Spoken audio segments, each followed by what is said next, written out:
मातोश्रीवर आज महाविकास आघाडीची महत्त्वाची बैठक। राजकीय सामाजिक घडामोडींवर चर्चा होणार। महाविकास आघाडीची पुढची रणनीतीही ठरणार।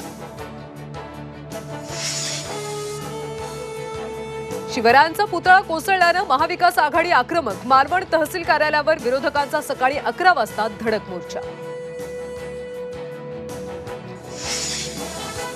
शिवरायांच्या पुतळा दुर्घटनास्थळी भाजप खासदार नारायण राणे भेट देणार। पत्रकार परिषद देखील घेणार। मनसे अध्यक्ष राज ठाकरे आज बदलापूरला जाणार। बदलापूरकरांशी संवाद साधणार।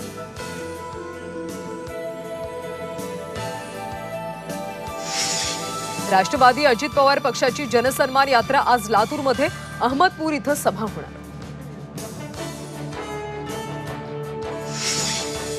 मुंबईमध्ये दहीहंडी फोडताना 238 गोविंद जखमी, तर ठाण्यात 19 गोविंदांना दुखापत। सरकारी खासगी रुग्णालयांमध्ये सध्या उपचार सुरू।